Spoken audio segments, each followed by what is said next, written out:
I'm Natalia Bonner and Brayden.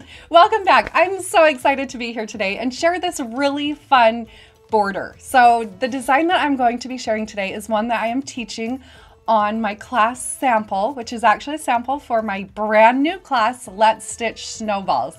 So this class is a part of my year-long series, Let's Stitch Quilt Blocks. And today I'm going to show you how to machine quilt this really cool border using my mini 4-in-1 machine quilting ruler and no marking. You guys, this is awesome. It's a little bit of free motion quilting and a lot of ruler work. I am quilting today on my Gamble 22-inch machine. I have my machine set in the stitch length regulated mode with my stitch length set at 12 stitches per inch. The batting that I'm using is one layer of the Quilter's Dream Poly Deluxe batting, and the thread that I'm using on the top is so fine, and on my bottom is bottom line. So let's hop over to my machine and let's get stitching. Wait. Oh. I need you, before you guys watch the video, I need you to hit that like button down below because it'll turn blue, and hit that subscribe button. Watch to the end because I have a little surprise, and hit that bell notification, the little bell, because then you'll know every time we post a video. Let's get stitching.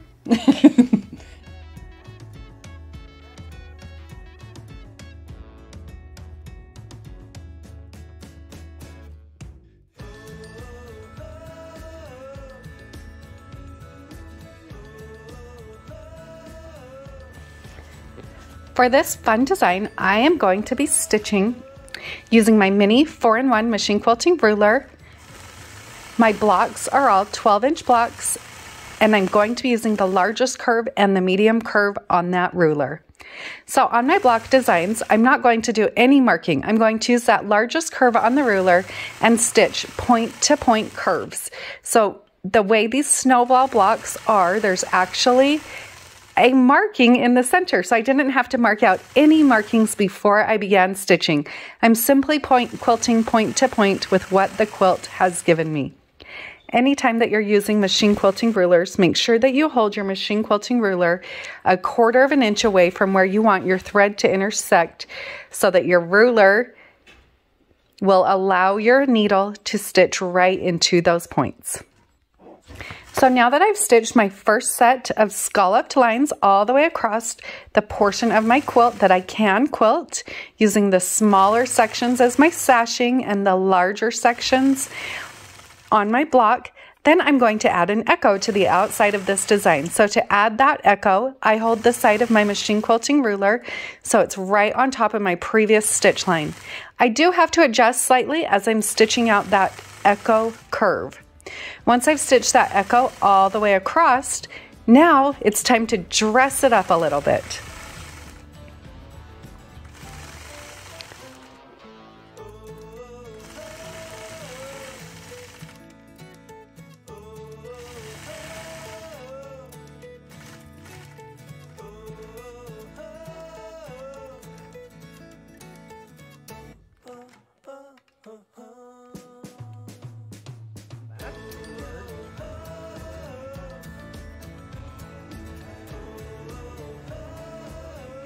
I love the look of heavy quilting. So on the inside of these little scallops, I am going to machine quilt some fun figure eights. So you'll see that in between on my sashings where I have those small scallops, I'll quilt really small figure eights. Then they'll get a little bit larger as I work in those larger scallops. Now they're still pretty small scallops, but a little larger than in between. Getting smaller as I get to the end of the scallop, and then they'll get big as I start again. Because I am working on a long arm machine, I choose to quilt from left to right. That's what feels most natural to me. As I work on a design like this, I quilt as much of my border as will fit in my throat space. So that's why you'll see that I'll quilt around my corner. That fits in my throat space. Then as I advance my quilt, I'll quilt the outside border and my sashings as I go. Now with this particular quilt, I actually chose to quilt this quilt sideways. So the layout is 3 blocks by 4 blocks. I loaded it on my machine sideways so that I could quilt a little bit more in each pass. that is something that I actually do quite often when I'm machine quilting.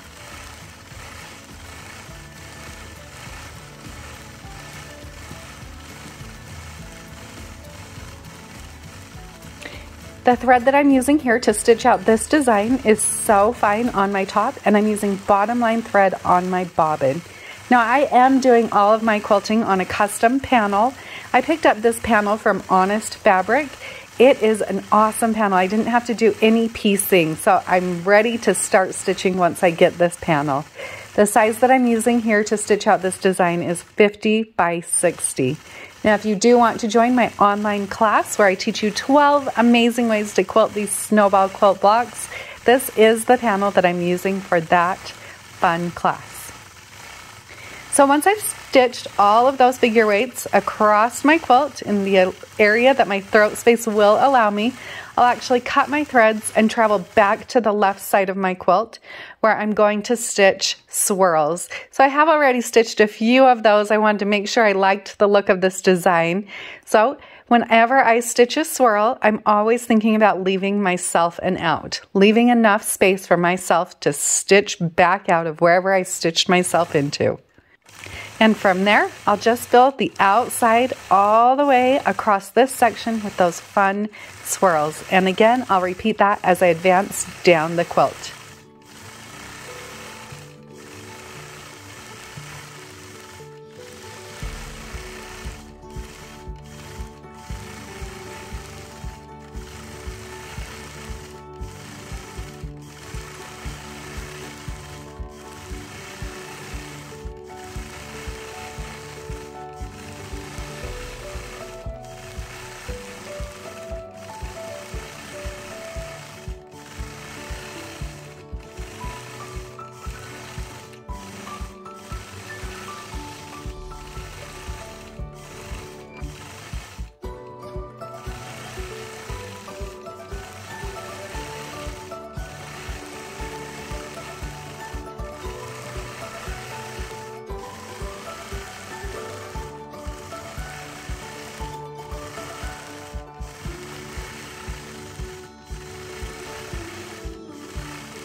I hope you all found just a bit of inspiration today. Like Braden said, make sure you stay tuned all the way to the end. He has a fun little surprise for you all.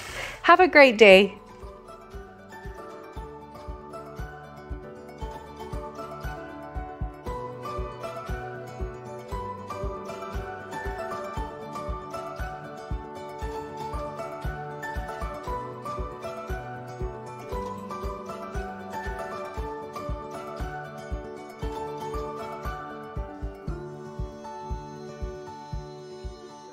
Guys, I have something to say. What is a fish called without any eyes? A fish.